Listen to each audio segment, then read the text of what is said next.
एकादशी भरा अमृताच्या राशी मार्ग धरा पंढरीचा फेरा चुकवा 84चा व्रत करा एकादशी भरा अमृताच्या राशी तुका म्हणे दंगा केला बहुला सापडला व्रत करा एकादशी भरा अमृताच्या राशी पांडुरंगा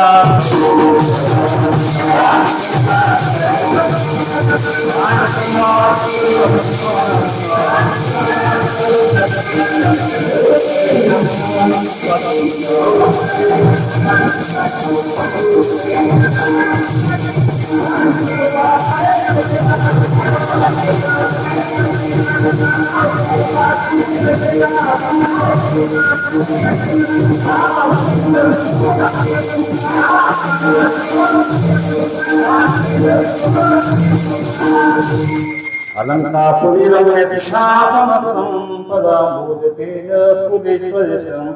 विधिंद्रादेव ससातुयमानं समाधिस्थमूर्ती भजे ज्ञानदेव ओम नमो ज्ञानेश्वरा करुणाकरा दयाळा तुमचा अनुग्रह लाभो पावन झालो चराचरी नमो सद्गुरु तुकया ज्ञान दीपा नमो सद्गुरु सचिदानंद रूपा नमो सद्गुरु भक्त कल्याण मूर्ती नमो सद्गुरु भास्करा पूर्ण केवढी संपाद्य ज्ञानेच विदायेच भक्ती विलोकितोयम समाधिराजम् वैराग्ययुक्तम सुविचारयुक्तम नमामि योगम श्री सागुरुत्वम ज्ञानची जिज्ञासा स्मरण होय सकल विद्यांची अधिकरण हे जीवन श्री चरण ते श्री नमस्कार याचा मस्तक हे पाया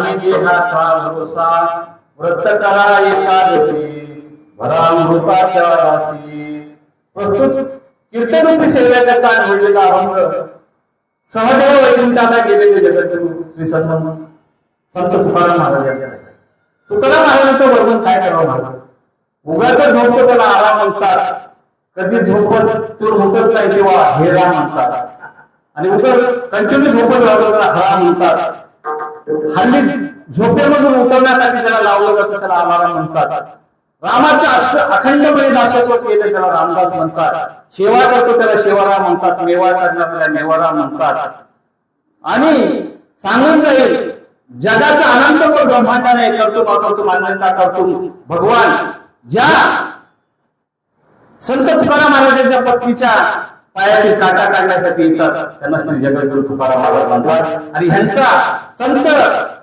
तुकाराम महाराजांचा एकादशीवरती महात्म्य आणि उपदेश ह्या दोन्ही प्रकरणातील अभंग शेवट करता निवडलेला आहे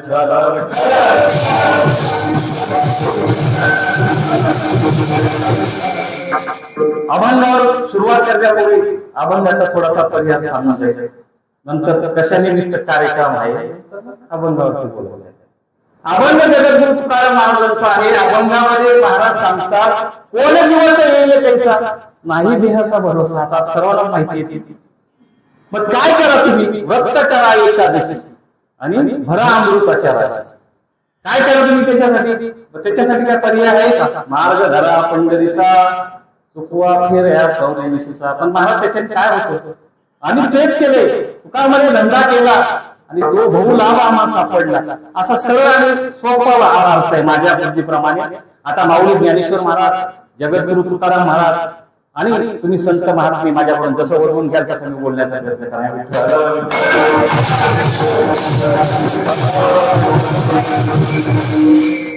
अभंगाला सुरुवात करण्यापूर्वी या ठिकाणी कीर्तन कशा निमित्त आहे सर्वांना माहिती आहे. आता मी काय नवीन सांगणार नाही. महाराजांनी सांगितलं लुगडे महाराजांनी 5 वर्षापासून चालू आहे हा उपक्रम आणि खरोखर हा स्तुत्य उपक्रम आहे आणि सांगितलं त्यांनी. आता आमचे गुरुवर्य अमोलजी महाराज खिल्लार यांची आमच्यावरती कृपा आशीर्वाद आहे. आम्ही जरी संस्थेमध्ये तुमचे शिकलेलो नसेल पण आमच्यावरती तुमचे आशीर्वाद भावासारखे. या ठिकाणी आज ज्ञानेश्वर माऊली प्रसादिक भैरी मंडळ विठ्ठल रुक्माई मंदिर मानपाडा, त्यानंतर यांचे अध्यक्ष हरिभक्तराय रामदास महाराज वाडवली, त्यानंतर सेक्रेटरी जालिंदर वसंत फटांदरे आणि ही सेवा जी आली ती आमच्या हरिभक्तराय लुगडे महाराज. आता मी काही कीर्तनकार तर आहेच अजिबात. आता काल परवा तिथे कीर्तन ऐकलं आणि मला त्या दिवशी एका काल्याच्या दिवशी महाराज म्हटले महाराज आमच्या इथे सेवा करणार. महाराज सेवा करायसाठी आम्ही सेवेला की सेवक झालो तुमच्या लागलो निज चरणांना करू महाराज. महाराज म्हटले आमच्याकडे काही भेटत नाही बोलले ते सरळ बोलले ना. म्हणजे अभिनंदन आहे त्याच्याबद्दल. कारण हेच पाहिजे खरं बोललेलं सत्य साच खरे सत्य बोललं पाहिजे. महाराज त्यांनी सांगितलं महाराज काही भेटत नाही. अहो आम्ही पण घेतली नाही ना. आम्ही निरपेक्ष सेवामध्ये दिलं तर घेतो. कारण कसं आहे दिलं तर घेतो का सांगतो. ते गाणं होऊन गेलं बघा, हुंडा नको मामा पोरगी द्या मला. ते काय म्हणतं, पैसा घेणं देणं नाही जात जन्माला, हुंडा नको मामा फक्त पोरगी द्या मला. आणि कसं म्हणत नाही, पैसा घेणं देणं तुमचं नाही जन्माला, पण मंडळानं ऐका मला कीर्तन द्या. म्हणजे आम्हाला कीर्तन तरी द्या. आम्हाला नाही दिलं ते कसं म्हणतोय, काही नाही दिलं तर चालतं पण तुमच्या पोरीला सुसाट करण्यासाठी गाडी घ्या बंगला घ्या. आम्हाला काही नको बाबा, श्रीफळ दिलं नाही तरी चालतंय. नाही काही मागणे हे आमानुचित वडिलांची रीत. आम्ही त्याचं नाही. जे मागत नाही त्यांना संत म्हणतात आणि जे मागतात ते संत नसतील असं मी म्हणतो.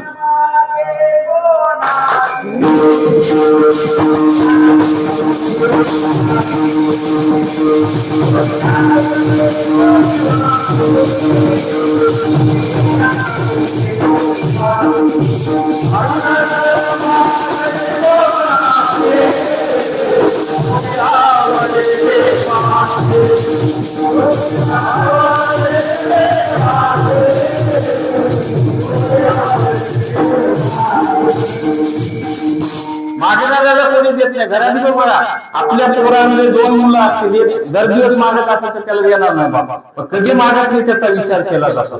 तसं आज मी 2014-15 पासून कीर्तन करतो. कोणाला माहिती नाही. अमोल दादाला आजपर्यंत नव्हतं माहिती माझा अंदाज. दादा त्याशी म्हणतो तुमचं कीर्तन आहे, माझंच आहे, करता का तुम्ही. बघू आता तुमच्यासारखे महात्मे रेड्याला तुम्ही बोलवले ना, आमच्यासारख्याचं काय आहे. ती मला सेवा दिल्याबद्दल मंडळाचं आणि लुगडे महाराज अध्यक्ष, त्यानंतर आमचे यांचं वर्णन करू शकत नाही. कारण त्यांच्या चरणावरती नतमस्तक जरी केलं, कारण त्यांच्यासारखं व्यक्तिमत्व मी जरी त्यांना खूप लहानपणापासून ओळखतो. त्यांना परिचयामध्ये भरपूर आहे. लहान होतो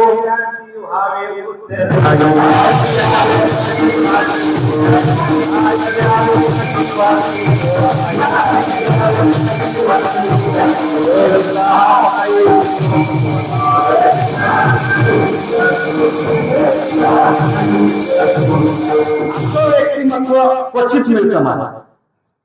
मी स्तुती करणार नाही. कीर्तन पुढच्या वेळेस मला देऊ नका. मी तिथे सांगितलं होतं इथे सांगतो.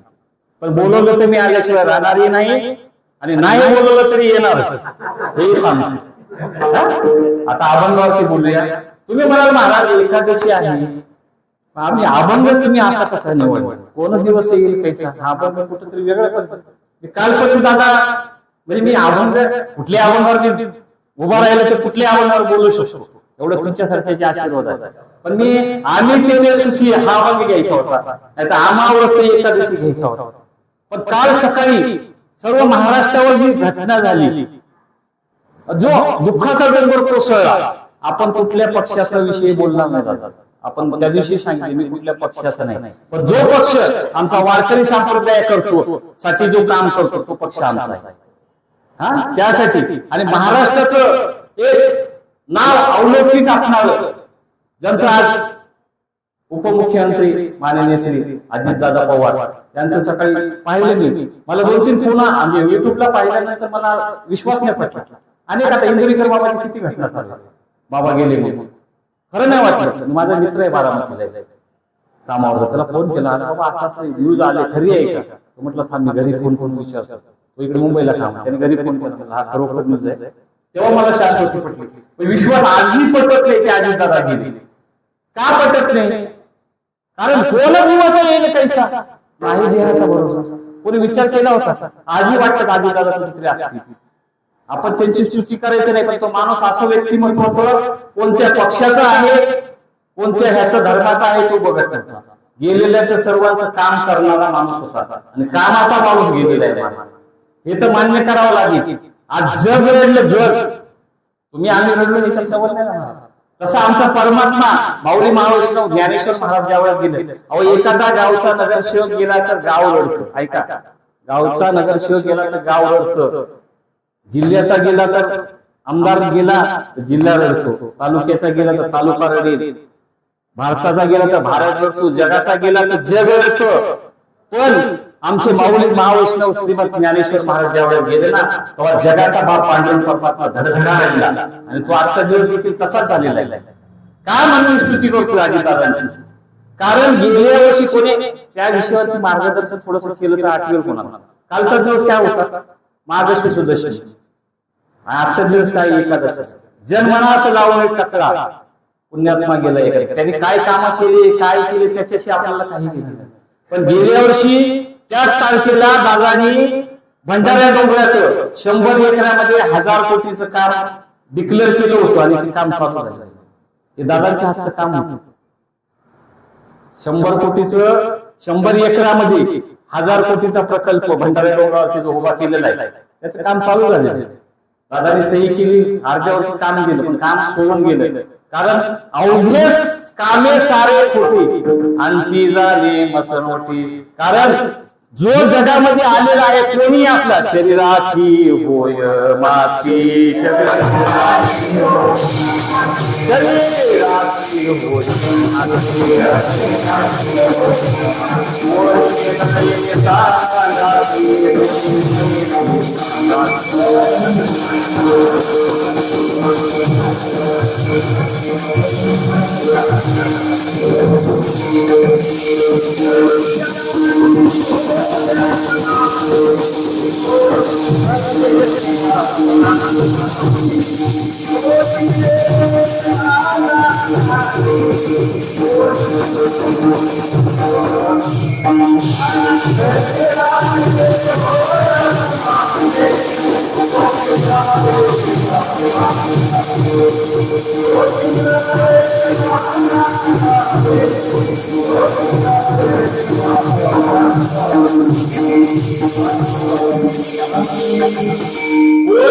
सोबत. आज किती पब्लिक होती त्या बारामतीत? करोडो असेल, करोडो. आमच्या विटाळ्यातला विनीत जाधव तो पोलीसवाला गेला ना, आमच्या महाराज राहतात त्यांच्या घराच्या बाजूला जवळच आहे. असं व्यक्तिमत्व आज गेले म्हणजे किती डोंगर कसं. आज महाराष्ट्रावरती असंख्य गेले नेते, त्यामध्ये अजितदादांचा नंबर होता. ज्याप्रमाणे स्वर्गीय विलासराव तुम्ही म्हणाल त्यांच्यासाठी भाषण म्हणजे इथं बसलो नाही, पण अभंग घेतल्या म्हणून बोलतोय. स्वर्गीय विलासराव देशमुख, गोपीनाथराव मुंडे, आर.आर. आबा, त्यानंतर मुंबईला जर पाहिजेत असं महाराष्ट्र बाळासाहेब ठाकरे, आणि ठाणे जिल्ह्याचं नाव जर वाट गेला असं आनंदी घेसायचं नाव घ्यायला तो आता ऐसे पुढे होणे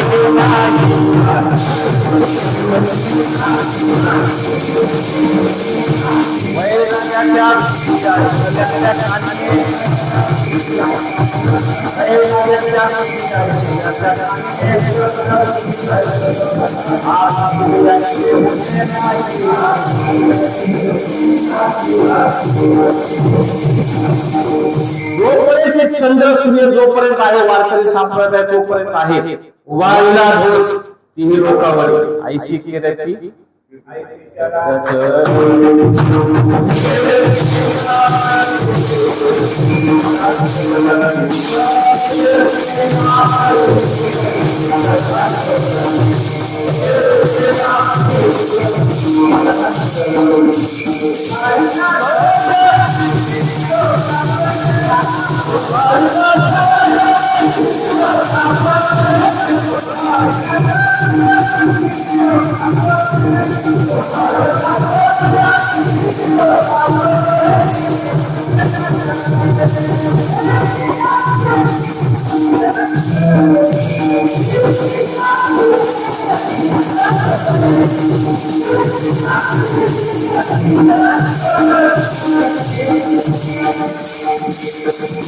असं असणारी आपल्या अजितदादाची कीर्ती खरोखर चंद्रसूर्य आहेतच राहणार आहे. आपण त्यांच्याविषयी नाही बोलत, पण सकळ पूर्ण ठाणे जिल्ह्याचा वारकरी संप्रदाय, मानपाडा, निरपेक्ष कीर्तन सेवा आणि सर्वांतर्फे आपण दादांना भावपूर्ण श्रद्धांजली अर्पण जगाने केलेली आपण करूया. आणि त्यामुळे मी अभंग घेतला बरं दादा, माफी मागतो. अगर तुम्ही म्हणाल महाराज आमच्या इथे येऊन तुम्ही भंग केला आमचा असं होईल, तर त्याच्यामध्ये एकादशीचं वर्णन घ्या. माफी मागून बोलतो मी. आणि परत एकदा अजून एकदा माफी मागतो, कारण 8 वाजता कीर्तन होतं आणि मी आलो उशिरा. पण मी 10 वाजता करेक्ट 10च्या अगोदरही सोडेल. मी बरोबर 9 वाजून 55 ठरवलं, कारण तेवढं पाळलंच पाहिजे. अजितदादाने वेळ पाळायची. बघा तुम्ही लक्ष द्या. आता बरेच जण म्हणतात अजितदादांच्या फक्त घड्याळावर ओळखलं, म्हणजे घड्याळ त्यांची निशाणी होती, पण कोणाला कळणार नाही. घडी घडी काळ अजून किती आहे अवकाश, अहो लवकर वेळ जात होते पण जावं लागणार. उशिरा गेलो तरी जाणारच आहे ना. उपजेते नाशे नाशिले ते पुनर्पितिशे हे घटका यंत्रणेस हे परिभ्रमे. इथं कोणी आलं नाही, त्यामुळं त्यांनी गेल्याबद्दल मी या ठिकाणी सर्व वारकरी संप्रदाय, समस्त वारकरी संप्रदाय श्रद्धांजली अर्पण करतो. आता सेवेला सुरुवात करतो. अभंग घेतलाय तर तुम्ही म्हणाल महाराज पहिल्या चरणामध्ये फक्त तुम्ही अजितदादाचं सांगितलं असंही नको आहे, म्हणून मला काहीतरी शास्त्राचा पुरावा द्या. कसं इथं मोठे मोठे कीर्तनकार आहेत, सर्व बोलायचं म्हणजे आम्ही जरी शाळेत शिकलो नसलं तरी पण अध्यापकासमोर काहीतरी प्रश्नाला आलं पाहिजे. दादा संध्याकाळी फोन करतील मला 10 वाजता, महाराज तुम्ही चुकले तिथं, म्हणून त्याचा काहीतरी पुरावा द्यायला लागला. तर तुम्हाला शास्त्राचा पुरावा सांगतो. कोण दिवस येईल कोणाचाच भरोसा नाही बरं का, तुमचा आमचा नाही, कोणाचाच नाही. तसं एक शास्त्राचा दृष्टांत सांगतो. ज्या तुकाराम महाराजांचा अभंग घेतलेला आहे, त्या तुकाराम महाराजांच्या सासऱ्यांचं नाव होतं मंबाजी, आपलं आबाजी गुरुवे, बरोबर आहे. आबाजी गुरुवेंच्या 350 एकर ऊस होता त्यावेळेला. आणि आबाजी गुरुवेंची जिजाबाई कोण मुलगी होती, आणि त्यांचा विवाह लावून दिला. पूर्वीच्या काळामध्ये लग्न केल्यानंतर ती मुलगी गेल्यानंतर आई वडील काही चौकशी करायची मुलीचं काय चाललंय काय. हल्ली आज लग्न झाले की तिला जाताना नवीनच मोबाईल घेऊन देतात. गेले तिनं पोहोचायच्या आधी बाळा फोन कर, पोहोचलीस, हा जेवलीस का, चहा पिलीस का, इथून तुटलं आपल्या सत्यानाच चालू नाही. हे बोललं पाहिजे. तर तसं जर असतं तर प्रभू रामचंद्राच्या घरी सीता मातेला गेल्यानंतर जनक राजाला काय करणार, जनक राजाला काय करणार. एवढा मोठा भला राजा होता ना, पण सीता माता वनवासाला गेल्या तरी देखील सीता मातेने तिथं जनक राजाला सांगितलं नाही. आणि जनक राजा गेले नाही तिला आणायला. नाही तर आपले मुलीने फोन केला, आई त्याने मला असं असं म्हटलं म्हणलं ते संध्याकाळी बॅग मी आलोच गाडी. आपण असं करतो कसं काय आपल्या धर्मात. मग आबाजी गुरुवेची 350 एकर शेती होती आणि जिजाबाईला गेला. जिजाबा तुकाराम महाराजांची परिस्थिती काय होती सर्वांना माहिती. तुकाराम महाराज गरिबी नव्हते आणि तुकाराम महाराज एवढे श्रीमंत येते नव्हते. तुकाराम महाराजांनी पूर्ण जहागिरी वाटून टाकली, तेवढे तुकाराम महाराज श्रीमंत होते. कोणी सांगतात त्यावेळेचे 4 लाख त्यावेळेचे जर म्हटलं तर आज किती असतील दादा, खूप संपत्ती होती, तेवढी वाटून टाकली. आणि तरी तुकाराम महाराजांची घरची आम्ही सदैव सोडके जवळ येतात बाकी जाऊ पुढती निघे कुत्रे घर राखती, एवढी गरीब परिस्थिती होती. आणि त्या तुकाराम महाराजांच्या सासरी एक दिवशी गेली. आबाजी गुरुवांचं निधन झालं. पूर्वीच्या काळात निधन झाल्यानंतर वार्ता द्यायची असेल, पूर्वीच्या असल्या खूप अगोदरचा काळ, त्यावेळेस त्यांच्याकडे बैलगाडी होती. आणि तिथं श्याम नावाचा एक त्यांचा गुमास्ता म्हणजे नोकर होता. त्या गुमास्त्याला सांगितलं बाबा, पण आबाजी गुरुवांचा एक नियम होता महाराज. आबाजी गुरुवे त्या परिसरामध्ये चिंतामणी गोसावी, आबाजी गुरुवे आणि मंबाजी हे 3 लोक ते पश्चिम महाराष्ट्रामध्ये श्रीमंत होते. पण आबाजी गुरुवांचा जो नित्य नियम होता, ज्यावेळेस ते मंदिरामध्ये जायचे त्यावेळेस जाते वेळेस सर्व लोक महाराज रामकृष्ण महाराज रामकृष्ण सर्व म्हणायचे. त्यावेळेस जेवले, अमोलदादा जेवले, श्याम महाराज जेवले, सर्वांना चौकशी करत जायची. आणि जाते वेळेस त्यांचा जो नोकर असायचा त्याच्यापाशी कोणी विचारलं त्यांनी नाही सांगितलं, त्यांचं नाव घेऊन घ्यायचं. घरी गेल्यानंतर त्यांना पहिलं अन्न द्यायचं, जेवण द्यायचं आणि त्यानंतर आबाजी पूर्वी जेवायचं. एवढे श्रीमंत व्यक्तिमत्व. आणि त्यांचं झालं निधन. आणि त्या श्याम नावाच्या गुमात्याला सांगितलं बाबा घेऊन या, निधन झालं. तो गेला तिथे. पूर्वीच्या काळात ज्यावेळेस बैलगाडी जायची, बैलाच्या पायामध्ये घुंगर वगैरे असायचे ह्याच्यामध्ये बांधले. पण असा जर वार्ता असेल तर ते घुंगर वगैरे काढले जायचे. आता देखील बघा पोलीस, आपण पिक्चर मध्ये पाहतो, एखादी मर्डर झाली असेल, काही निरोप द्यायचा असेल तर पोलीसवाले कॅप काढतात. हे त्याचे कारण नाही. मग तसं आबाजी गुरुवारी ते बैलाचे घुंगर वगैरे काढलं, वरती ध्वज होता तो ध्वज काढला आणि निघाली गाडी. गाडी घेऊन निघाल्यानंतर तिथं अंतरण वगैरे काय नव्हतं, सर्व काढले होते. गेले. सकाळची वेळ होती. पूर्वीच्या स्त्रिया सकाळी लवकर उठायच्या. पूर्वीच्या स्त्रिया सकाळी लवकर उठायच्या. किती वाजता दादा? 10:30 पर्यंत. 4-4:30 उठायच्या पूर्वीच्या स्त्रिया. बरं, जिजामाता उठल्या, जो नित्यनेम होता सडा वगैरे टाकला तुळशीला, प्रदक्षिणा चालू आणि पाहिली हातगाडी येते. त्या बैलाच्या टापांचा आवाज आला. पाहिले गाडी आली, बाबा आले का त्याने असं पाहिलं. श्याम बसले. काका तुम्ही कसे काय? काय नाही, तुम्हाला न्यायला कसं काय? नाही म्हटलं सहज चाललं. तरी थोडस वेगळं वाटलं. ठीक आहे, सांगितलं असं निरोप पडला. बसले. तुकाराम महाराज होते, चिंतन करत बसले. तुकाराम महाराजाला घेतलं. तुकाराम महाराजांनी परिस्थिती पाहिली की तुकाराम महाराजांना कळलं. का कळलं? कारण तुकाराम महाराजांच्या घरी काळ गुलाम सलाम करी या घरी राहतो. तुकाराम महाराजांना विचारल्याशिवाय काही करत नव्हतं. झालं. पण श्याम काकांच्या डोळ्यामधून आशूच्या धारा येत होत्या. त्यावेळेस जिजामातेने विचारलं, काका तुम्ही सकाळी सकाळी आले, काय प्रसंग झाला? काय? नाही बाबांनी तुमची आठवण केली, पूर्वी सांगत नव्हती. काय असं झालं ते सांगायचं, नंतर सांगायचं. सांगितलं नाही. घरा गेल्या जवळ जशी जशी गाडी जायला लागली, लोक जमा पाहिले वाड्याजवळ. वाड्याजवळ पाहिल्यानंतर जिजामाता उतरल्या आणि तुकाराम महाराज उतरले. पाहिलं घरात शव पडलेलं होतं. आक्रोश चालू केला. आक्रोश चालू केला. सर्व झालं. आक्रोश किती करतात ते सर्वांना माहिती. आणि प्रेत यात्रा निघाल्या. प्रेत यात्रा निघाल्यानंतर मुलगी हवा घालली.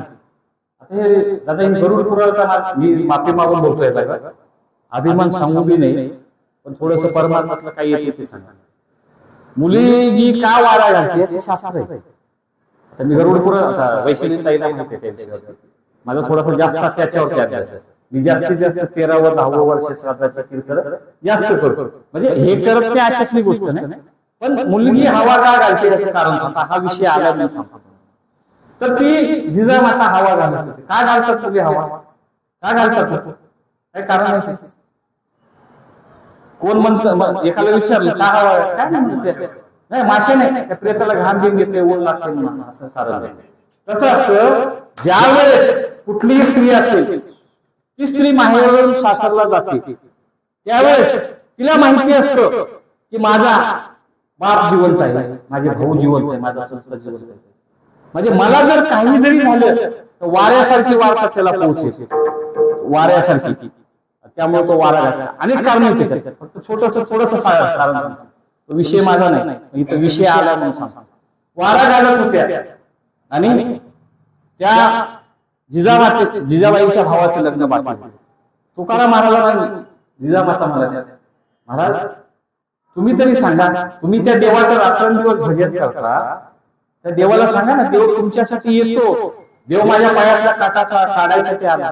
व येत नाही कोणाच्या घरामध्ये, आपल्या स्वप्नात येत नाही. कीर्तनकाराच्या स्वप्नात कीर्तन करतोय म्हणून येत नाही.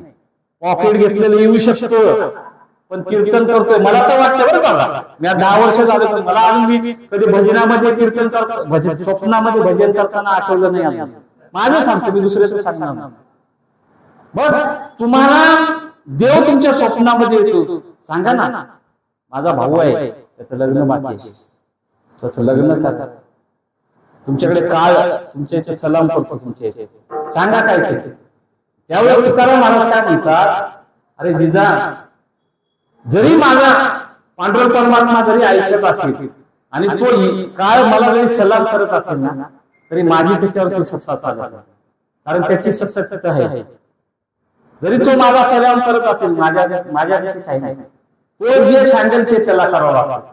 तसंच जर असतं तर त्याला 7व्या अवतारामध्ये त्याचा बाप घेऊन गेला नसता. बरोबर आहे ना? तो नाही काही करू शकत. पण तुला एक सांगून जाईल, ज्यावेळेस तुझे बाबा शेतामध्ये जायचे आणि ऊन लागायचं ना, त्यावेळेस भगवान परमात्मा, तुला माहिती नाही म्हणून सांगतोय, भगवान परमात्मा तुझ्या वडिलांवरती छत्र धरायचे, सावली धरत होते की ऊन लागू नाही. एवढी सेवा भगवान परमात्मा त्यांची करत होते. मग तुम्ही काहीतरी करा ना, माझ्या वडिलांना जीवदान द्या, माझ्या भावाचं लग्न होईल. त्यावेळेस तुकाराम महाराज काय म्हटलं माहितीये का? काही नाही करू शकत, कारण माणसांच्या जीवनाचा काही भरोसा नसतो. माणूस जन्माला आलेला आहे, तो ताठीवर आलेला, तो खाटीवर जाणार आहे. कोणता दिवस कसा येईल हे मी काही सांगू शकत नाही. या अभंगाच्या पहिल्या चरणात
जगद्गुरु तुकाराम महाराज घेतलेल्या अभंगाच्या पहिल्या चरणात सांगतात.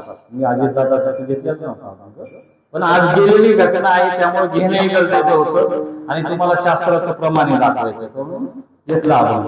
म्हणजे मनुष्य जन्माला आल्यानंतर तो एक ना एक दिवस जाणार हे सत्य आहे. कोण दिवस येईल कैसा नाही देहाचा भरोसा, म्हणून ह्या देहावरती काय प्रेम वगैरे करू नका. आजपासून काही पावडर लावायचं निवायचं सर्व सोडून द्या.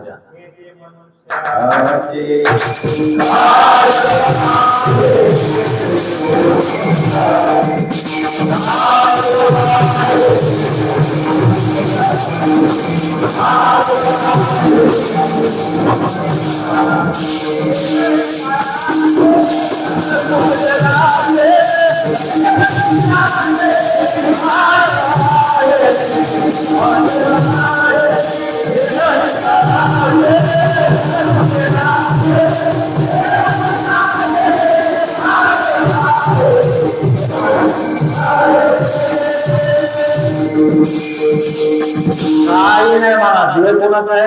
काळाचं आहे.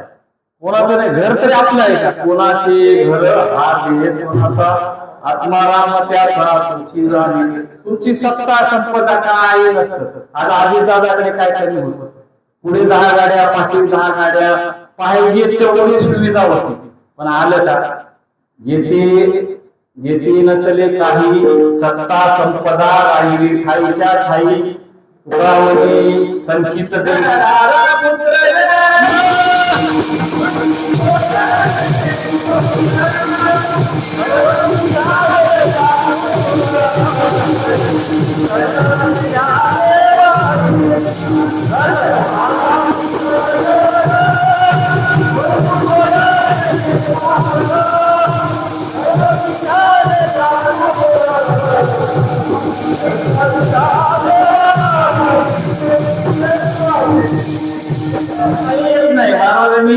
जेथे चलेलं संपत्ता संपत सर्व सांगत होतो. महाराज तिकडे पुढे राहिले. बरोबर आहे ते, महाराज ते बरोबर आहे, माझंही बरोबर आहे, कारण मी आधीच दादा बरोबर होते, ते महाराज इकडे आहे, पण बरोबर आहे, दोन्ही बरोबर आहे. अहो तुम्ही म्हणाल तुमचं आमचं एक घर काय घेऊन बसले.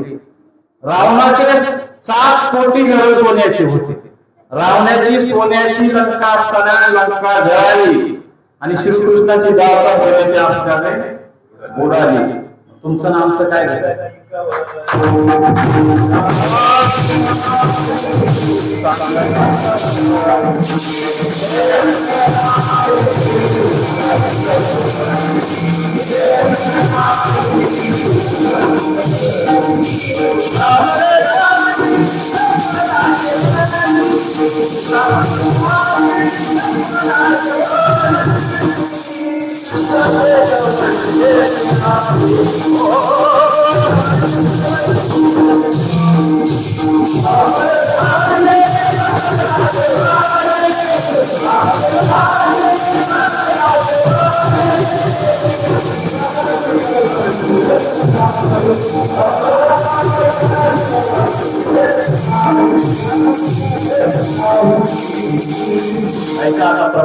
महाराजांनी काय सांगितलं. तुका म्हणे ज्याची सांगाचे कवडी जिरणे. बरोबर बाबा, तुमचं काय असं धन वगैरे द्या आमच्या विठ्ठल मंदिराकडे जमा करा आणून. काय भरोसा नाही. नरेंद्र मोदीने रात्री जर डिक्लेअर केलं उद्या नोटा म्हणून जाळ्या लागतील, अशा जाळून टाकण्यापेक्षा द्या आमच्याकडे 1-1 लाख सर्वांकडे. काही येणार नाही. काय करा, करा हरी भक्ती परलोकी.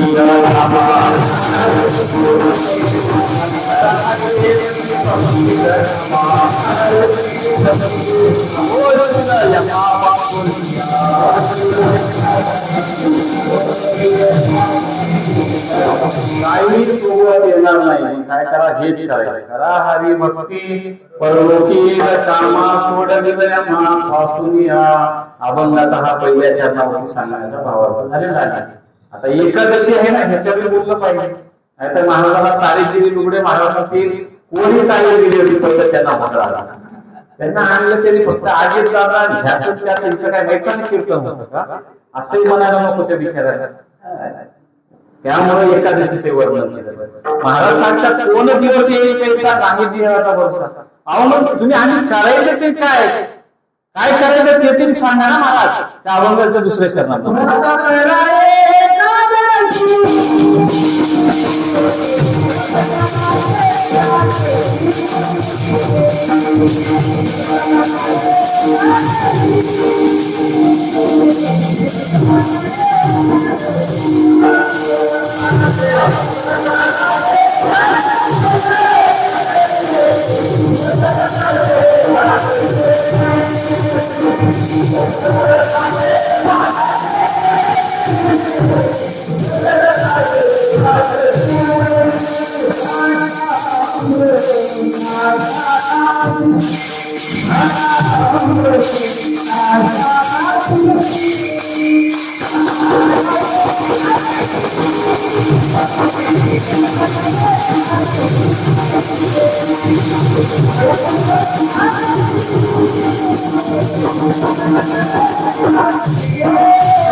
महाराजांनी काय सांगितले, आपला भरोसा नाही. काय करा, एकादशी. आता एकादशी व्रताचं किती बोलावं मला, कितीतरी बोलू शकतो, पण तरी फक्त एकादशीचं व्रत का करायचं.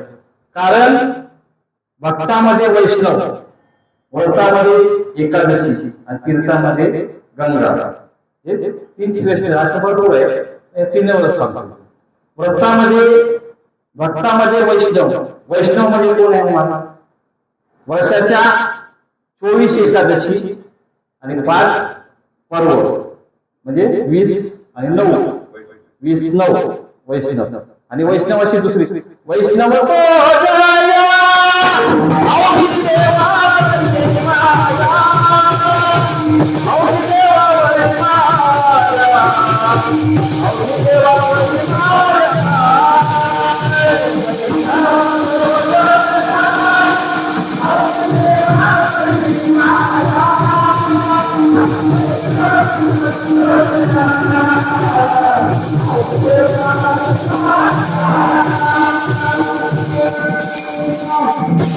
हे 24 एकादशी आणि 5 पर्व जे करतात ते वैष्णव. आता आपल्यामध्ये कोण कोण असेल ते त्याच्या जगात घालवायचे. महाराज आम्ही काय करतो, आम्ही एकादशी करत नाही. आम्ही काय करतो, सोमवार करतो. सोमवार केलं चालतं की बाबा, सोमवार व्रत एकादशी न करती हो न त्याची करती. तुम्ही सांगितले सोमवार व्रत एकादशी न करती हो न त्याची करती, बरोबर आहे ना. सोमवार केलं ठीक आहे ना, मंगळवार का करतात, पंचायत आहे ना, सांगितलं पाहिजे. मंगळवार का करतात, देवीचा वार आहे, बरोबर आहे का. आता कुठल्या देवीचं तेच सांगत नाही, वेळ नाही माझ्याकडे, मी भरपूर काय सांगू. बुधवार कोणाचा आहे, विठ्ठलाचा. मग पांडुरंग कोण आहे, विठ्ठल. गुरुवार कोणाचा आहे, माऊलीचा. गुरुवारची लय पंचायत आहे, दत्त, स्वामी समर्थ, साई बाबा, भरपूर आहे त्याच्यात. 3-4 आहेत. आता ती लय पंचायत पडते त्यांना. कुठं जावं, दत्ताच्या मंदिरात जावं, स्वामीच्या जावं, माऊलीच्या जावं, साईबाबाच्या जावं, लय पंचायत असते. शुक्रवाराला संतोषी माता तिकडे चालते, शनिवाराला मारुतीला, रविवाराला खंडोबा. हे सगळे उपवास का हो, तुम्ही काय सांगता. खंडोबा आमचं कुलदैवत आहे, ते बी धरलं पाहिजे. मान्य ना, आम्ही नाही म्हणत, धरावी म्हणत नाही, दरवेळी नका म्हणत. त्याचं विश्लेषण करून थोडस सांगा. सोमवार कोणाचा आहे माझा, शंकराचा, बरोबर. आता शंकराचा का सोमवार आहे, शंकर भजन कोणाचं करतात त्याचं उत्तर द्या. भजन करी महादेव राम पूजी. जर शंकर भगवान विष्णूचं भजन करत असते तुम्ही सोमवार कशाला करताय, बरोबर आहे. आता मंगळवार कोणाचा आहे, लय बोलू शकतो, थोडक्यात द्या, वेळी आवाज थोडक्यात द्या. मंगळवार कोणाचा आहे, देवीचा आहे. देवीचा वार जर आहे, मग त्या विष्णूचे पाय जर लक्ष्मी दाबत असेल, त्या देवीचा काय उपवास करायचा, पाय लक्ष्मीच्या हाती, बरोबर आहे. आता पायाजवळ देवाचे काय काय सांगायचं झालं तर त्यांनी 4 दिवस महाराज कीर्तन करू शकतो या विषयावर. फक्त पायाजवळ तुकारामाने काही न मागे आणि प्रिय पाय कितीतरी प्रमाण आहे. पायाची शिवा लक्ष्मी टाकली. आपण लक्ष्मीच्याच मागे लागतो, पैशाच्या मागे, देवाच्या मागे लागत नाही. तिथे म्हणा आम्ही लक्ष्मी बोललो बघा, एकदा देवाच्या मागे लक्ष्मी आठवणी घेतली, आपण ते सोडतो तिच्या मागे लागतो. लक्ष्मीचं देवाचा झाला झगडा, थोडक्यात सांगतो. दोघांचा झाला झगडा. ती म्हणजे मी श्रेष्ठ आहे, ती म्हणाली मी श्रेष्ठ आहे. आता लक्ष्मी एवढे महालक्ष्मी ओळख करतात बाया, पुस्तकं का वाटतात मला काय कळत त्यांच्या नाही रे दादा रे, माफी मागतो, वाटू नका नाही शकत. ज्याच्याकडे नसेल त्याला अहो घराने दिगाच्या पडली, खरं आहे का नाही, माफी मागतो का नाही. काय गरज पडली तुम्ही पुस्तकात ते वाचतात का, एकच पुस्तक लागतं ना. एक पुस्तक जर तुम्ही आणलं कितीतरी वर्ष शिकतं, तुम्ही प्रत्येक माणूस लक्ष्मीला काय देतो पुस्तक. आणि लक्ष्मीचं व्रत जर करता तर विष्णूच्या पाया किती बायका पडतात, हाय म्हणताय, बरोबर आहे. त्या दोघांचा झाला झगडा. दोघांचा ती म्हणजे मी श्रेष्ठ आहे, देव म्हणजे मी. पण आता लाटला किती जण नवरा बायकोच्या याच्यामध्ये तर कोण ऐकतं दादा, बायको तुमचं यार माझं आहे. मग तिथं झालं ते म्हटलं नाही नाही म्हणजे पुरावा करून दाखव. ठीक आहे. एक प्रेत यात्रा चालली होती आणि प्रेत यात्रेमध्ये लोक राम नाम सप्ते. आता राम नाम सप्तेचं की माझ्याकडे दादा 122 कारणं शोधून देत. मेल्यानंतर राम नाम सप्ते काय म्हणतात, 122 कारणं माझ्याकडे लिहिले तुम्ही. कधी विषय आला होतं सांगा, कोणी गेल्यावर ठेवलं तर सांगणार नाही त्याचं आहे ते कारण. मग राम नाम सप्ते म्हणजे देव काय म्हटले, बघ माझं नाव घेतात त्याने राम नाम सप्ते घेतात ना, घेऊन द्या त्याचं नाव, लई चांगलं नाव आहे. बायको काय म्हणते, मला माहिती आहे तुमचं किती चांगलं आहे, म्हणजे प्रत्येकाच्या. ठीक आहे. लक्ष्मीने काय केला, पैशाचा पाऊस पाडायला सुरुवात केला. कुठं, प्रेत यात्रेमध्ये. ऐका, प्रेत यात्रेमध्ये पैसा पाडायला लागल्यानंतर 500च्या नोटा आणि 100च्या नोटा चालू केल्या. आता जे लोक आले प्रेताला ते पैसे जसे पडायला लागले तसे पैसे गोळा करायला लागले प्रत्येक जण. आता एवढा पाऊस पडायला लागला की पावसाच्या धारात धारात चालू झालं. आता तिथे लाखो 8 दिवसाचे पाऊस झाला, फुल पाऊस. धारा यायला लागल्या तशी लोक गोण्या भरायला लागले.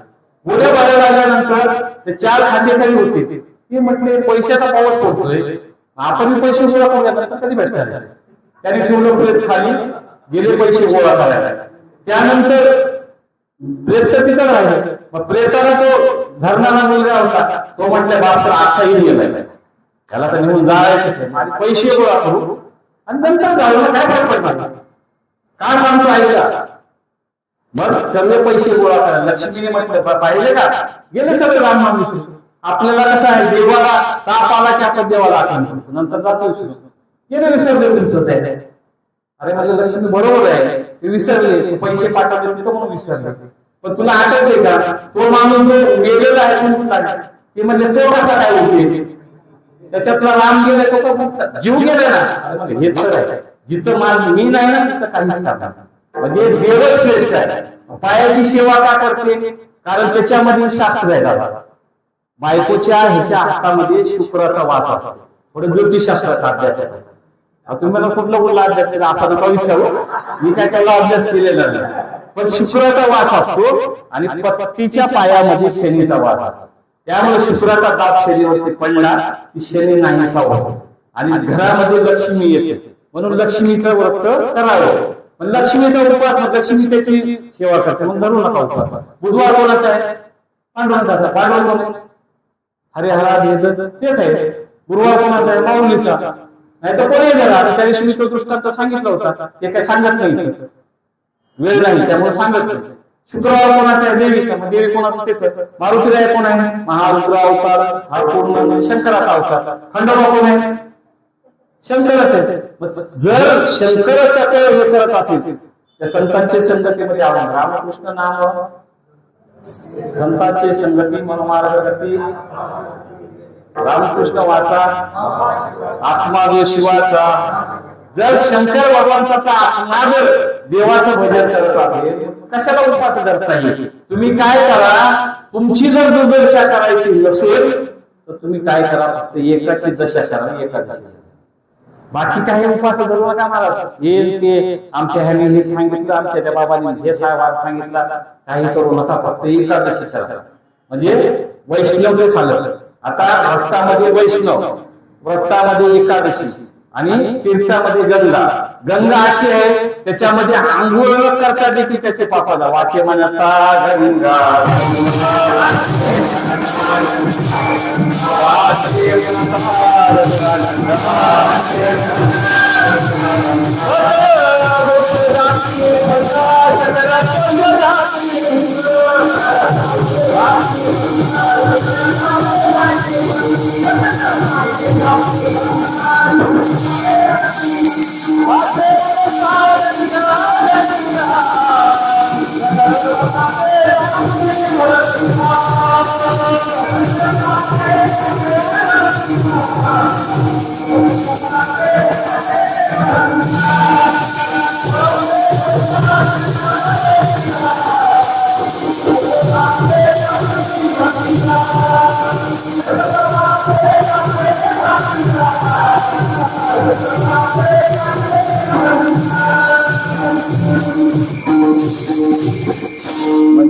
व्रतामध्ये तीर्थामध्ये गंगा झाली. व्रतामध्ये व्रत श्रेष्ठ एकादशी, श्रेष्ठ एकादशीचं व्रत ते कोणी केलेले दृष्टांत सांगतो.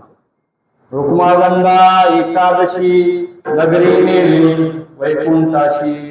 रुक्मागंगा राजा होता.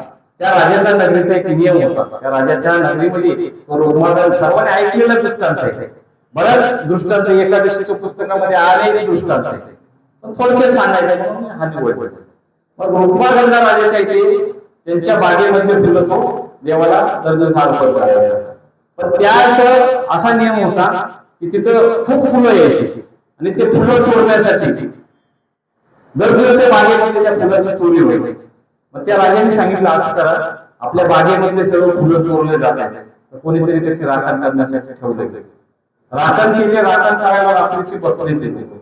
रात्रभर आम्ही तर 3-4 वाजल्यात आम्ही सिक्युरिटी ड्युटी करतो आम्हाला माहिती आहे 3-4 पण कसे आम्ही डुलक्याचे नाही करतो 4च्या नंतर मग जसं काकाला चालू होतं तसं आमच्या डुलक्यात होतं 4च्या नंतर झोपायला येते मग तसं ते 3 वाजेला लागले 3-4 नंतर झोपली मग त्याच्यानंतर ते आले घेऊन गेले मग कोण आलं तर माहिती नाही दुसऱ्या दिवशी म्हटलं आता असं करू अगोदर तुम्ही अगोदर जागा नंतर निघू असं झालं त्यांचं तिथल्या ठरलं आणि त्या दिवशी ते आली इंद्राच्या दरबारातून आले विमान आणि पकडले गेले त्यांना पकडल्यानंतर नेलं राजासमोर सांगितलं राजे पकडले चोर पकडले का सापडले काय सापडले ते विमान घेऊन आले होते मुलं घेऊन निघाले पण ते विमान पडलं बंद आणि बंद पडल्यामुळे ते सापडले आणलं राजाला सांगितलं कोण आहे चोर कोण नाही म्हटलं जो देवाचा जे राजा इंद्र आहे त्याच्या इंद्राच्या दरबारातून ते इंद्रासाठी ते आपल्या बागेतले फुलं घेऊन जात होते त्यावेळेस राजाला रामायला आनंद झाला तो म्हटलं माझ्या राज्यामधल्या बागेतली फुलं देवाच्या राजाला त्या इंद्राला माझ्या बागेतल्या फुलाची गरज पडली म्हणजे कितीतरी श्रेष्ठ असं गेला राजा त्या ठिकाणी पाहिलं ते शेषाला विमान पडलेलं आहे कसे काय तुम्ही कसं येतात म्हणजे दरदिवस येतो पण आज आम्ही अनुवादाने आमचं विमान बंद पडलं आणि ते चालू झालं नाही त्यामुळे आम्ही थांबलो गेलो आता हे विमान चालू करायचं काही मेकॅनिक वगैरे बोलवायचं मेकॅनिक काय होत नाही ते देवाचं विमान असं आहे तर शरीरातून निघून गेला प्राण मेरू तुल्या विद्या सुवर्ण नगडे प्रमाण जन्म हे विमान त्याच्याशिवाय चालू होत नाही त्याच्यासाठी काय पर्याय काय नाही म्हटलं तुमच्या गावामध्ये कोणी जरी एकादशी केली असेल त्या माणसाने मनुष्याने स्त्रीने ते विमानाला जर हात लावला ते विमान चालू होणार असं त्याचं शास्त्र आहे आता हे एकादशीचं ओळख त्या रोमकांत राज्याच्या याच्यामध्ये नगरीमध्ये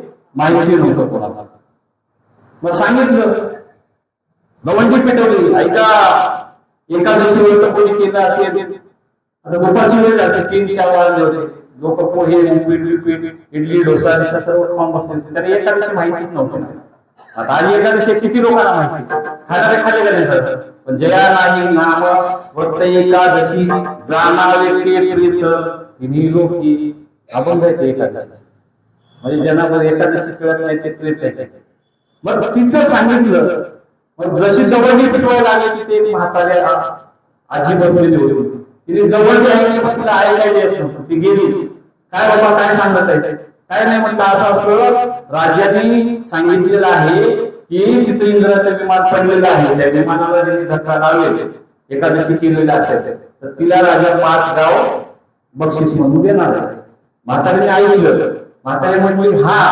उपवास आहे म्हणजे माझी सून मग एकादशी करते एकादशी काय नाही तिच्या नवऱ्याने तिला सकाळी जायचं मारलं काय मारलं होतं का मारलं होतं तिच्या नवऱ्याला ते ऐकतच नव्हतं बायका ऐकत असं की मारावं लागतं असं ते शास्त्र नाही बघा मी मारवलं म्हणजे तुम्ही म्हणा ठीक आहे म्हटलं मग जावा तिला बोलवा तिला सांगा तिला असं असं म्हणजे ती कोणाच्या नाही ऐकायला मला प्रदीप महाराजांना बोलवा कीर्तन त्यांचं आहे ती महाराजांना तर ती महाराजाला कोणाला ऐकत नाही ती फक्त तिच्या नवऱ्याला ऐकलं ठीक आहे तिचा नवरा रानामध्ये गेलं त्याला सांगितलं अहो तुमच्या पत्नीने असं असं सकाळचा उपास आहे आणि तिथं असं असं राजाला जवळ दिलेले आहे ते विमानाला हात लावला की 5 गाव लागला ठीक आहे म्हटलं मग ती यायला काय नाही माझ्याकडे औषध नवऱ्याकडे बायकोचं औषध असतं त्याने घेतला असा वल्ला दांडा निघाला काय झालं सांगितलं त्या लोकांना जायचं सांगितलं नाही येणार ती जोरात बोलते त्याने असा कसा बरोबर चालू केला नाही येते आली चल नेलं आणि जसं त्या विमानाला हात लावलं तसं विमान उडालं एवढं एकादशीचं महत्व आहे आणि त्याच्यामुळे महाराज सांगतात व्रत करा एकादशी भरामृताच्या राशी का हो महाराज तुम्ही एकादशीचं सांगितलं हे अमृत कुठून आलं नाही हा प्रश्न आहे नाही बरोबर आहे का नाही झालं ह्याचं विश्लेषण केलं पाहिजे मला अमृत म्हणजे काय आता अमृत नाव कोणी अमृत नावाची माणसं भरपूर आहे पण अमृत ते काय घेऊ नका अमृत मलम आहे अमृत धारा आहे भरपूर अमृत आहे ते नाम नाही घ्यायचं कारण आपल्याला अमृत कुठं आहे माहित आहे अमृता म्हणे गोड नाम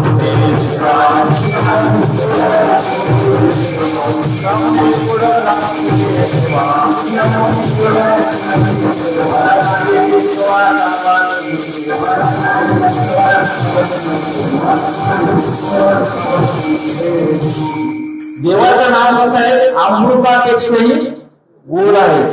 आता देवाचं नाव कशा प्रकारे आहे ना दादा, कमीत कमी खूप विषय आहे. नाम सोपं आहे, नाम साधा आहे, नाम गोड आहे, नाम अमृतावणी आहे. त्याच्यापेक्षा जिवे गोड पिण अमृता जयाच्या पिके पुढे, नाम सार आहे. खूप आहे प्रकार, पण थोडक्यात नामाचं सांगू. गोड म्हणजे काय सांगू. आता तुम्हाला सर्व माहिती आहे नाम कसं आहे, सार आहे. एखाद्याने मानकाडामध्ये गेले, एक 5 किलो बदाम आणले. बदाम आणले तर बदाम खायचे, गावचे बदाम असतात बघा, फोडून खायचे. ते आणले 5 किलो आणि फोडायला चालू केली. बदाम ते कसे खायचे असतात, पहिले फोडायचे, आतमधलं खायचं आणि वरचं टरपण फेकायचं, बरोबर असं असतं ना. आणि त्याच्यानंतर बदाम आणले, बदाम झाले खाऊन.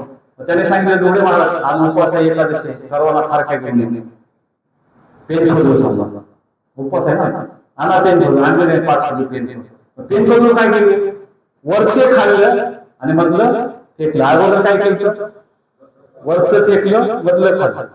इथं काय केलं, वरचं खाल्लं मधलं फेकलं.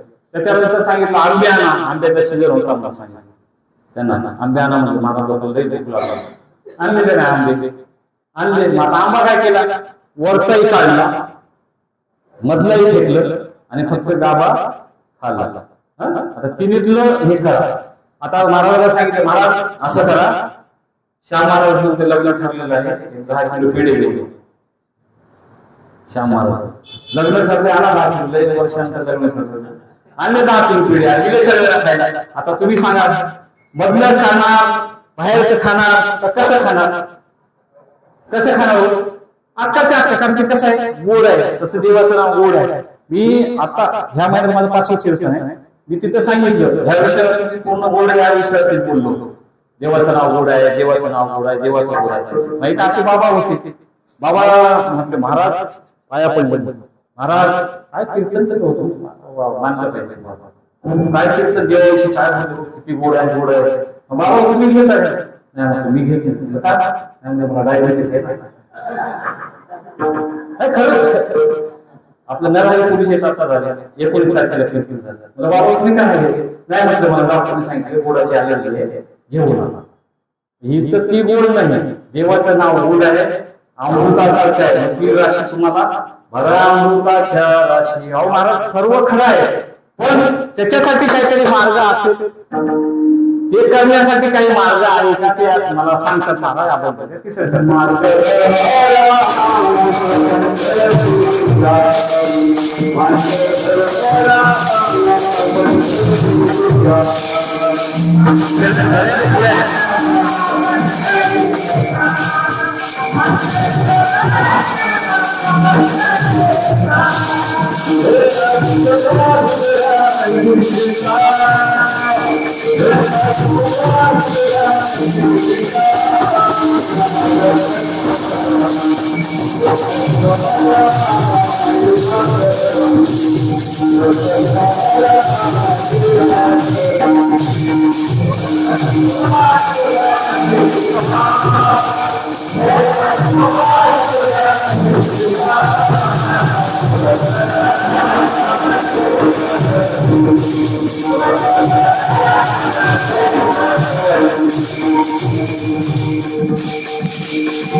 महाराज औरंगाबादच्या तिसऱ्या चरणात सांगतात की बाबा तुम्ही विचारताय मार्ग कुठला आहे, मार्ग धरा पंढरीचा. दुसरे मार्ग नव्हते का, कितीतरी मार्ग आहेत, पण सर्व मार्ग कसे आहेत, ओढून या वाटा केला राज्य मार्ग. हा राज्य मार्ग केलेला आहे आपल्याला. योगाच्या वाटा आपल्याला जमत नाही, योग जमत नाही, साधना जमत नाही, पूजा जमत नाही, काही जमत नाही महाराज. काही सोपं नाही, फक्त नामाचं कीर्तन साधन पै सोपे जळतील पापे जन्मांतरीचे. मार्ग सांगितले पंढरीचा ना. पंढरपूर असं काहीतरी असायला तिथे गेल्यानंतर काहीतरी होत असं. पंढरपूरला गेल्यानंतर महाराज सांगतात तुम्ही पंढरीचा मार्ग धरा पंढरीचा. तिथे गेल्यानंतर काय होतं, तुका म्हणे जाय एक वेळा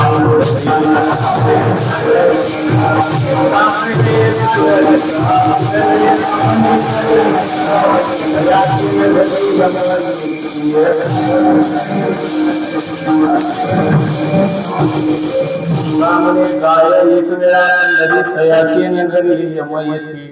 आता आपण किती लोक पंढरपूरला गेलेलो आहे सांगा. सर्वजण गेलो, आपल्या घरी येतो, हे तर सत्य आहे. काय येतो त्याचे कारण कधी बरोबर आहे का नाही. तुम्ही म्हणा महाराज तुम्ही एवढे प्रमाण दाखवताय, तुका म्हणे जन्म आल्याचे सार्थक विठ्ठलची डोळा.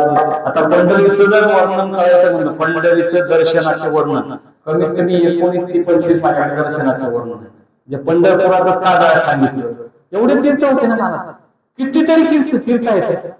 वाराणसी आहे, गया आहे, द्वारका आहे, सर्व आहे. तुकाराम महाराज पंढरीला कितीतरी पंढरीशी जारे आल्यानो संसारा विनाचा सोयरा पण कितीतरी आहे. तो पंढरपूरला जायला का केलं, कितीतरी आहेत ना. वाराणसी, गया, पाहिली, द्वारका, परिणय तुका पंढरीचा. पण कुठं जरी गेलं तरी गोदावरी एक मासा, वाराणसी एक दिशा, पंढरपाव परियसा ऐसा ठसा नामाचा. एक दिवस वाराणसी जाऊन राहा, गयेमध्ये राहा, पंढरपूर मध्ये फक्त काय करायचं ऐका. आता इथून ऐका, एकच फक्त उपाय सांगतो जातात, जास्त सांगत वेळ झाला. त्यांनी सांगितलं हा टाइम पुढे आहे म्हणून ना, त्याच्या हिशोबाने सोडणार होतं. त्यांनी सांगितलं आता ऐका फक्त पंढरपुरात एक पुण्य सांगतो. नंतर कधी दिलं तरी तर बघू म्हणजे पंढरपुरातच वर्णन सांगितलं. नाही दिलं तर मी पुन्हा येणारच नाही, म्हणजे मी काय तो नाहीये. त्यामुळे बोलत तर मी पंढरपुरातला फक्त आठवण करतात. महाराज पंढरपुरातला एक वर्णन सांगा काय करायचं ऐका. मी सांगितलं प्रभू वाराणसी एक दिशा, गोदावरी एक मासा, पंढरी पाऊल परी ऐसा कसा. काय करायचं, इथून एसटीतून समजा वंदना डेपो मधून किंवा डेपोतून गाडी असते, गाडीत बसायचं, घरात सांगायचं चाललो पंढरपूरला, त्या भरायचं, सर्व फराळात काय घ्यायचं ते घ्यायचं, पंढरपूरला जायचं. पंढरपूरला गेलो, त्या कंडक्टरने सांगितलं आला आला पंढरपूर उतरायचं. ती गाडी कशी असते लगेच परत ठाण्याला येते का नाही महाराज बरोबर. ती गाडी येते ना, काय करायचं सर्वांना उतरून जायचं, अगोदर उतरायचं पडसायचं. सर्वजण उतरले तर आपले जाताना भरपूर असतं सामान, उतरायचं नाही अगोदर आरामात. सर्वांनी उतरले की त्याने सांगितलं उतरावं, हा उतरवतो, घ्यायची बॅग, यायचं खाली. आता ही पहिली पायरी, दुसरी पायरी, तिसऱ्या पायरीवर खाली उतरलं, एक पाय असा वरच ठेवायचा, ऐका इथं वरी ठेवायचं, एक पाय असा खाली ठेवायचा, लगेच असा उचलायचा, लगेच बसमध्ये यायचं आणि परत बसमध्ये बसायचं. नाही चल काय पुण्य, ह्याचे पुण्य. पंढरी पाऊल परियसा ऐसा ठसा नामाचा. तिथं पाऊल जरी ठेवलं तरी तुम्हाला पुण्य मिळणार. तुम्ही म्हणताय मला तुका म्हणे जाय एक वेळा पंढरी, ह्याच सांगायचं. तुम्ही मला पकडू शकता दादा, तुमच्या समोर मला लय विचार करून करावा,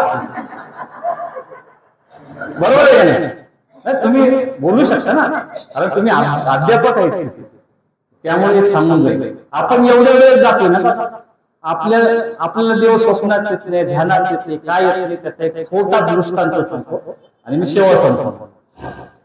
आपण आता 2 कीर्तनकार होते, पंढरपुरात गेले ते आळंदीमध्ये, आणि गेल्यानंतर जोडे महाराजांसाठी आमच्या दोन्ही महाराज होते.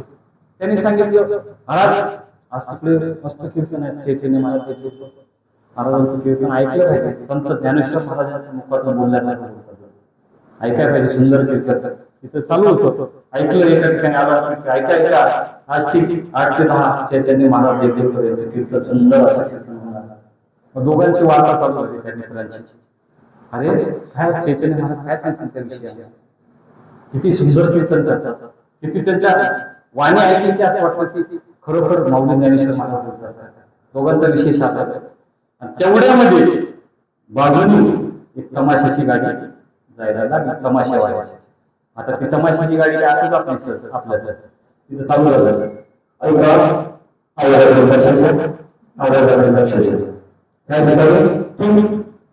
हे कीर्तन होतं 7 ते 9, ते होतं 9 ते 11 रातभर. आपल्याकडे काही नाही राहतात तिथं पोलीसवाले नाही त्या दिवशी दादा पोलीसवाले आले ना त्याशी आले होते त्याशी आले होते पोलीसवाले आले होते विचार थांबा बंद करायला लावलं तिथे ते त्याने सांगितलं ते काय करायचं ते करा लावा म्हणून इथं कालची घटना सुरुवात मध्ये मग तिथे त्यांनी ऐकलं आलं आवडायला लक्ष द्या ह्या ठिकाणी 7 ते 11 पर्यंत सुरेखाताई कोणीकर यांचा भाऊ होते दिव्य असा तमाशाचा बोलवणार आहे जो भूतला भविष्य बघितला असेल तर त्या ठिकाणी ज्या ठिकाणी लाखो रुपये खर्च केले जातात ते न पाहता जो भूतला भविष्य कोणाच्या स्वप्नामध्ये देखील त्या सुरेखाताई काही येत नसतील असा तमाशा त्या ठिकाणी होणार आहे ऐकलं कोणी त्या दोघांनी ऐकलं तर सगळ्यांनी ऐकलं त्या दोघांनी ऐकलं मग आता ह्या दोघांमध्ये चर्चा झाली महाराज काय करायचं आपण म्हणजे म्हणाले खूप ठिकाणी ऐकलं इथं पण येतात ना मार्केट ठाण्यामध्ये तिथे येतात त्यावेळेस तेच सांगणार महाराज आता तुम्ही सांगा किती वर्ष तुम्ही परमार्थ करताय सुरुवातीला रामकृष्ण हरी सुंदर ध्यान रामकृष्ण हरी महाराज किती त्याचे विशेष नाम घ्या जन्म फुकट हे सांगणार आज असं करून आपण ती सूर्य काही कडे जाऊ म्हणजे या दोघांच्या आपल्याकडे काय येईल त्याचं सांगतो आणि मग त्याने ऐकलं ते महाराज म्हणते नाही मला तर माझ्या काय मनाला पटत नाही नाही मी काय झालं तुम्हाला नाही चल लय मजा असते म्हणतात त्याला माहिती असते महाराज आपले ते महाराज लोकांना माहिती असतो मग ते म्हणले लय मजा असते ठीक आहे आम्हाला मी काही येणार नाही तो असं दादांसारखा संस्थे शिकलेला होता अशी याला असते ते जातात तो मला मी जाणार नाही हा गेला कीर्तनाला आणि तो गेला तमाशाला आता हा कीर्तनाला गेल्यानंतर महाराजांनी सुंदर अभंग घेतले निरूपण चालू होतं पण ह्या वेळेचं मन इथं राहत नाही कसे नाचत असं सुरेखाबाई मी तिला कधी पाहिलंच नाही ती स्वप्नातच येत नसेल ती कशी नाचत असत काय किती लोक पैसे बोलवत असेल काय काय करत असतात हे त्याच्या सांगतात कुठं बसले हा कीर्तनाला आणि तो बिचारा तिथे गेलाय तो तिथं बघितलं वातावरण पानं खाऊन थुकलेलं पैसा उभरत नाही दारू लोक त्याचं मन अरे रे जन्माला आलो आरोग्यमध्ये शिकलो आणि काय व्यर्थ जीवन जातात तो तिथं तो विचार करतो हा लोक आणि दोघे गेल्यानंतर जातात मग तिथं गेल्यानंतर जो कीर्तनवाला गेला तो नरकाला गेला तमाशावाला गेला स्वर्गाला असं झालं तिथं ज्यावेळेस तिथे निवाडा केला त्यावेळेस निवाडा केला तर विचारलं का हो तो सांगतोय हा तर कीर्तनाला गेला कीर्तनाला गेला तर तो नरकात कसा गेला आणि हा तमाशाला जाऊन तो स्वर्गात कसा गेला तो जरी गेला तर त्यांच्या त्यांना विचार त्यांना विचारते काय करायचं कीर्तनात जाऊन ते कुठलाही कीर्तने पैसा मन माझे गुंतले विशेष कीर्तनात बसून तो तमाशाचा विचार करत होता आणि तमाशाचा बसून कीर्तनाचा विषय करत होता म्हणून तुकारामाने जाय एक वेळा बंधली तयाची नधरी यमयती एवढं थोडक्यात सांगितलं पंढरीला गेल्यानंतर काय काय होतं पंढरी जाय मार्ग धरा पंढरीचा फेरा चुकवा 84 लक्ष जे आहेत जे 84 लक्ष जीव 83,99,999 गुढीपाडव्याला ज्यावेळेस उत्पत्ती झाली त्यावेळेस जीव निर्माण केली तो फेरा जर चुकवायचा असेल तर तुम्हाला मार्ग पंढरीचा धरावा लागतो इथपर्यंत झालेला आहे आता महाराज सांगतात महाराज तुम्ही सांगितलं बरोबर आहे मार्ग धरा पण ह्या मार्गामुळे काही आम्हाला लाभ वगैरे होतो का तुम्ही म्हणताय हा लाभ ह्याच्यामुळं तो काय लाभ आम्हाला आहे का तो आम्हाला सांगता का त्या अभंगाच्या 4थ्या चरणात सांगता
शेवटच्या चरणात महाराज सांगतात तुकारामाने केला धंदा.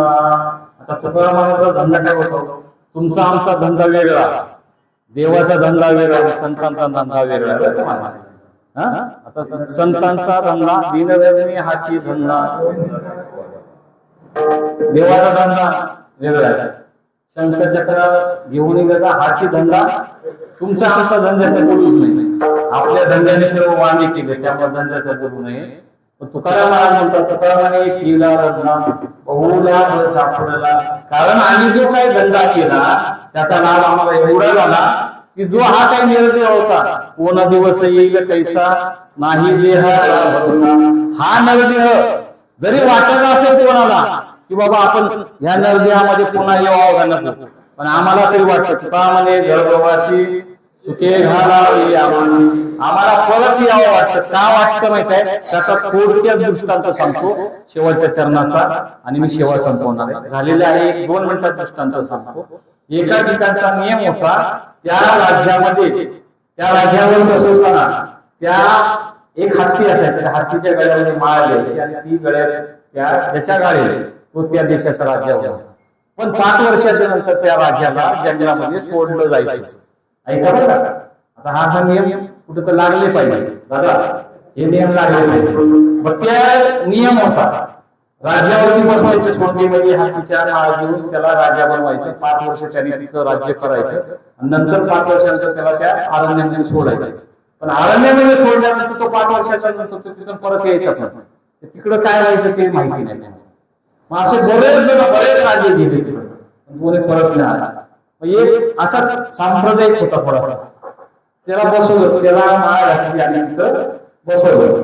त्याने विचार केला की बाबा आतापर्यंत जेवढे राजे गेले तिकडं ते परत आले नाहीत, त्याचा विचार केला पाहिजे. का तिथे गेल्यानंतर काय होते हा विचार केला पाहिजे. म्हटलं माळ घातलेले राजा गेले, राजा बरोबर आहे, राजा काय आपण मजा करायला आलो, 100 वर्षाचं आयुष्य आपल्याला मजा करायला आलो, खायचं प्यायचं जायचं, याच्यासाठी नाही दिलं ना. तो म्हटलं ठीक आहे, काहीतरी विचार करावा. त्याने विचार केला. ज्यावेळेस राज्यात बसल्यानंतर राज्यात त्या अरण्यात काय आहे, त्या अरण्यात त्यांनी सुरुवात केल्यानंतर त्याला कळलं जनावर वगैरे, वाघ, सिंह वगैरे, हिंस्र प्राणी, आणि ते तिकडे गेलेल्याला खाऊन टाकायचे. त्यांनी काय केलं, ज्यावेळेस 5 वर्ष त्याच्या हातामध्ये होते त्यावेळेस ते अरण्य सगळं मिळवलं आणि असं सुंदर असं वन वगैरे बनवलं होतं, झाडं बगीचा फुलं वगैरे हे केले. आणि 5 वर्ष संपले. 5 वर्ष संपल्यानंतर त्याला त्या हातीवर बसवलं आणि नेहमी सोडलं. पण तो तिथं सुखाने नांदायला लागला. तसं आपल्याला जे आयुष्य दिलेलं आहे 100 वर्षाचं, ते आपण कसं जगायचं हे तुम्ही आणि ठरवलं पाहिजे. नाही तर एखाद्याला 1 लाख रुपये भेटले, पैशासाठी रात्रंदिवस तडपड होता. 1 लाख भेटले, गेला, मस्त म्हणलं आता काही करायचं नाही. 1 लाख भेटले, मस्त एसीचं हॉटेल घेतलं, एका दिवसाचं भाडं होतं 10,000. तिथे बेड मारली की बाई यायची, जेवण घेऊ काय पाहिजे. हा म्हटलं मस्त आयुष्य. पैसे आहेत आपल्याकडे, 1,00,000चं आयुष्य आहे, 1,00,000 भेटले, त्यांनी बेल मागणी बाई यायची, काय पाहिजे घे पाहिजे, 2 दिवस 4 दिवस 8 दिवस राहिला, पैसे संपले, आला परत, अजून पैसे भेटले आहेत त्यानंतर पुन्हा भेटला नाही, त्याचा हा नवीन आपल्याला मिळाला आहे. काय करा, ज्या भगवंताने जन्म दिलेला आहे त्याचं भजन करा. बरोबर आहे का? कारण कसं आहे, भोजन की शोभा थाली से, चाय की शोभा प्याली से, झगडे की शोभा गाली से. झगडा चालू आहे बाया बायाचा, जर झगड्यामध्ये शिव्या दिल्या ना शोभा आहे नाही ना. एक म्हातारा अहो ससुराल की शोभा साली की, असं काही नाही, कीर्तन की शोभा तालीची आहे. मग काय करा, ज्यांना दिला असेल त्याने हाताने कार्य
बोलण्याच्या ओघामध्ये काही चुकीचं बोललो असेल तर माफी मागतो. कारण आम्ही माफी मागतो मी, कारण मी यायला उशिरा आलो होतो. माझी ड्युटी त्याला बरोबर 8 वाजता संपली. त्याच्या जोडीदाराला सांगितलं आणि थोडस लवकर निघालं, येताना ट्रॉफिक असल्यामुळे महाराजांनी फोन केला होता सकाळी, असा असं ड्युटीचा माणूस आहे, तारीख मी तुम्हाला म्हटलं येणार हे करतात. जरी माझे कीर्तन नसतं, उशिरा जरी आलो तर मी खाली बसलो, कोणाचंही ऐकलं असतं, पण आलो जाऊ. कारण कसं नाव बदनाम झालं नाही पाहिजे. कारण कसं आहे, टायमिंगला सोडलं, बोललेली तशी बोले तैसा चाले, नाही तर बोले तैसा नसता त्याशी सोडावे पाव. माझं मत असं आहे बरं का, कसं टायमिंगला सोडायचं. फक्त येण्याबद्दल उशीर झाल्याबद्दल मी सर्वांची माफी मागतो. मी अगोदर सांगतो मी काही कीर्तन करत नाही, जितनी मेहरबानी आपले की तुम्ही मेरे आवडत नहीं, ये तो दुपारी सत्संग करने को मुझे ऐसे पाता.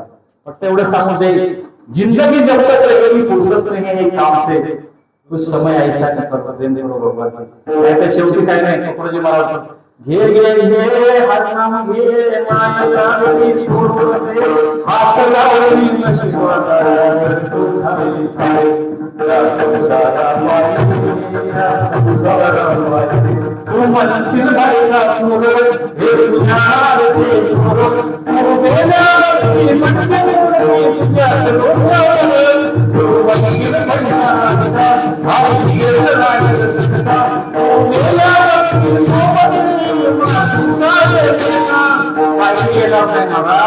फक्त जवळ जिंदगी आहे तोपर्यंत देवाचं नामस्मरण घ्या. कोणाचं द्या, ज्ञानेश्वर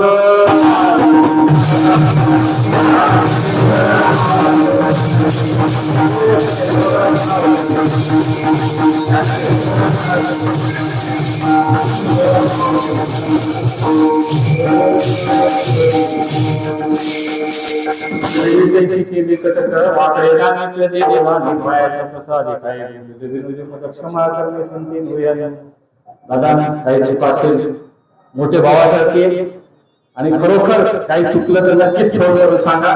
महाराज चुकले मी नक्की सुधारणा करण्याचा प्रयत्न करणार आहे. मी कुठे संस्थेत वगैरे काही शिक्षण घेतलेलं नाही.